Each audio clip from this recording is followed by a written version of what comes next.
Nggak tahu kenapa, kita tuh selalu saja didorong untuk eksekusi cepat. Kita didorong untuk terus berprogres, terus berproses, jangan pernah berhenti, langsung eksekusi, nggak bak big-bu, hajar terus. Dan itulah yang jadi permasalahan terbesar. Seringkali kita itu punya keinginan serba cepat, sehingga kita lebih suka untuk mengeksekusi apapun yang ada dalam pikiran kita secepat-cepatnya. Hari ini, tantangan dunia semakin kompleks.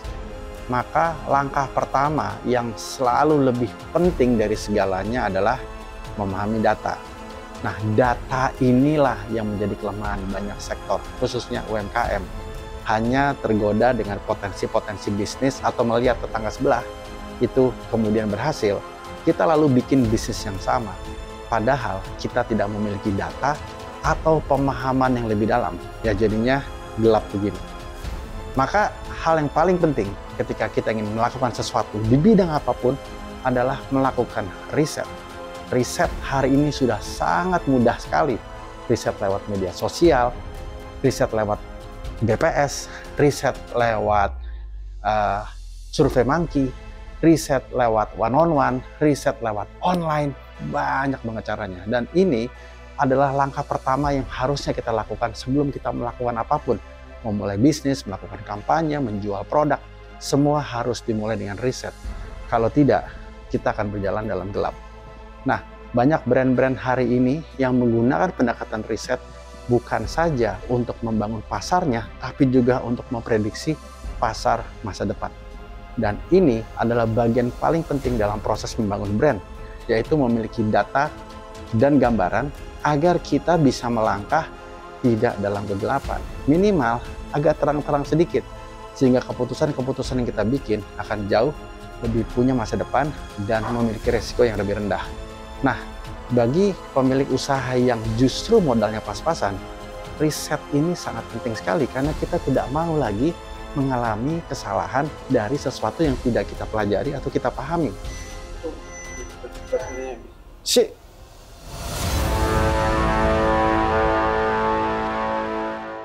Mendiang kakakku tuh pernah cerita ya, 2 tahun sebelum perusahaannya yang multinasional itu masuk ke Indonesia, mereka melakukan riset terlebih dahulu selama 2 tahun lagi. Jadi 2 tahun sebelum perusahaannya didirikan, mereka masuk ke Indonesia untuk meriset pasar, memastikan mulai dari proses potensi membangun pabrik sampai kemudian masuk ke dalam pasar itu kira-kira resiko dan potensinya seperti apa.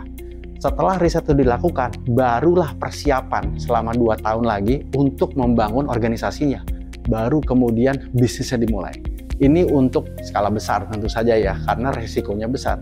Tapi sama saja, buat kita yang kecil, kita juga harus melakukan proses itu, namanya mitigasi resiko. Dan mitigasi resiko ini adalah bagian yang tidak terelakkan dengan konteks riset tadi. Maka cobalah berpikir untuk selalu memulainya dari riset. Jangan buru-buru langsung mengeksekusi, jangan buru-buru langsung ingin mendapatkan hasil, tapi dimulai dengan langkah-langkah yang sangat strategis, yaitu melakukan pendalaman terhadap target market, potensi, dan lain-lain. Nah, di dalam beberapa metodologi sederhana, seperti misalnya SWOT analysis ya, Strength, Weaknesses, Opportunity, Threat, itu kan udah sering banget kita pelajari ya.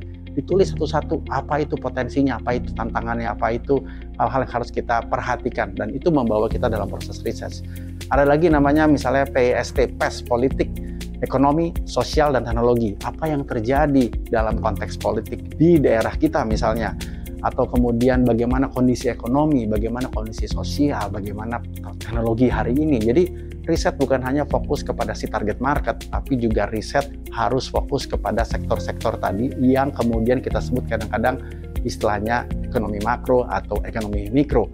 Untuk itu, lihat program Kata Bang Roy di link di bawah ini, dan kita juga akan membahas soal ekonomi mikro, ekonomi makro di program Kata Bang Roy. Lanjut banget, men. Napas dulu. Lanjut. Suara apaan tuh? Suara bel lagi bunyi. Ngaco deh. Ada 2 jenis riset yang kita harus pahami. Yang pertama, itu namanya riset kuantitatif. Dasarnya adalah semua berhubungan dengan angka. Misalnya berapa jumlah penduduk atau target market perempuan di kawasan itu yang berusia di bawah 20 tahun. Berapa banyak pengguna sepeda motor yang kemudian punya sepeda. Nah, itu semuanya adalah data-data kuantitatif. Nah, yang kedua adalah riset kualitatif. Ini sifatnya lebih perasaan. Bagaimana rasanya ketika mendengar kata awan? Bagaimana rasanya mendengar kata burung? Misalnya begitu. Bagaimana pendapat Anda tentang makan setelah pukul 10 malam? Nah, ini semua adalah riset yang basisnya kualitatif, dan proses kualitatif ini bisa dilakukan dalam berbagai bentuk, baik itu secara online maupun secara offline, one on one, atau juga yang lebih in-depth lagi namanya riset etnografi. Ini dilakukan dengan melakukan pengamatan terus-menerus. Nah, ini adalah bagian-bagian yang hari ini sudah bisa dilakukan oleh brand-brand atau usaha-usaha skala kecil dan mikro, melakukan pengamatan-pengamatan seperti ini, sehingga kita semua bisa mengalami dan mendalami apa yang harusnya kita lakukan untuk membangun komunikasi dan relevansi dengan pasar. Ini mudah-mudahan memberikan kita kesempatan untuk tidak berjalan dalam gelap dan meraba-raba dalam kegelapan, sehingga kita memiliki potensi keberhasilan yang jauh lebih tinggi dengan melakukan riset yang tujuannya kemudian memperkuat brand kita menjadi lebih baik. Please like and subscribe channel ini supaya hidup kalian tidak segelap apa yang saya lihat sekarang.